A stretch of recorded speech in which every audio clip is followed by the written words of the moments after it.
ஓம் சக்தி ஜோதிடம் நேயர்களுக்கு அன்பார்ந்த வணக்கங்கள். உண்மையான சனிப்பெயர்ச்சி எது? திருக்கணிதப்படின்னு சொல்றீங்க, வாக்கிய கணிதப்படின்னு சொல்றீங்க. இதில் எது உண்மை அப்படின்னு சொல்லிட்டு நிறைய பேர் கேட்குறாங்க. வாக்கியப்படி அப்படிங்கிறது நடைமுறை உண்மை, நடைமுறையில் கணிக்கப்படக்கூடிய ஒரு கணிதம். திருக்கணிதம் அப்படிங்கிறது துல்லியமாக கம்ப்யூட்டர் முறையில் கணிக்கப்படுறது. மிக துல்லியமாக கணக்கிட்டோம் அப்படின்னா, சனீஸ்வர பகவான் ஏற்கனவே மீன ராசிக்கு பயிற்சி ஆயிட்டாரு. இப்பொழுது திருநள்ளாறு சனி பயிற்சி அப்படிங்கிறது நடைமுறையில் நடக்கக்கூடிய திருக்கோயிலோட நடைமுறைக்கு ஏற்ப கணிக்கப்படக்கூடிய கணிதம். ஜாதகம் எழுதுகிற பொழுது நாம் இதுவரைக்கும் கும்பத்தில் சனி இருந்ததாக தான் குறிப்பிட்டு இருக்கிறோம்.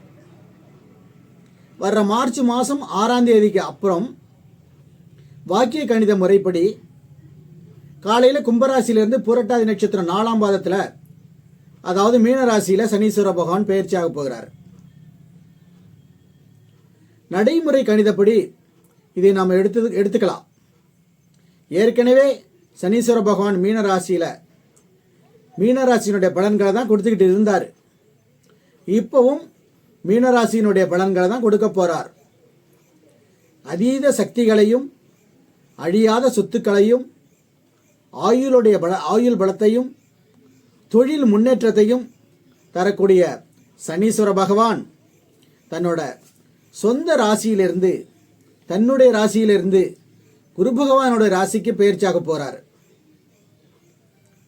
அன்னைக்கு வெள்ளிக்கிழமை அஸ்த நட்சத்திரம், வாஸ்து நாளும் கூட. இப்படி எல்லாமே ஒன்னா கூடி வரக்கூடிய நாள். உச்சம் பெறக்கூடிய சுக்கிரனோடையே சேர்ந்து சனீஸ்வர பகவான் இருக்க போறார். நிறைய பேருக்கு போராட்டமாகவே இருந்த திருமணம், காலதாமதமாகி கொண்டிருந்த திருமணம் விரைவில் கைகூடி வரப்போகுது. உலகத்திலேயே வேறு எங்கேயும் இல்லாத ஒரு சிறப்பு திருநள்ளாறு சனீஸ்வர பகவானுக்கு இருக்குது. ஒரு முறையாவது இங்கே குளிச்சுட்டு எள் சாதம் விநியோகம் பண்ணி எள் தீபம் போட்டு மண்டிட்டு பிரார்த்தனை பண்ணுங்க. புதிய தொழில், கல்வி, வேலை வாய்ப்பு, திருமண தடை போன்ற காரிய தடைகள் எல்லாம் நீங்கி எல்லா ராசிகளுக்கும் இந்த 2026 மார்ச் மாதத்துக்கு மேலே சிறப்பான யோக பலன்களை நிச்சயமாக சனீஸ்வர பகவான் கொடுப்பார். நன்றி நேயர்களே, வணக்கம்.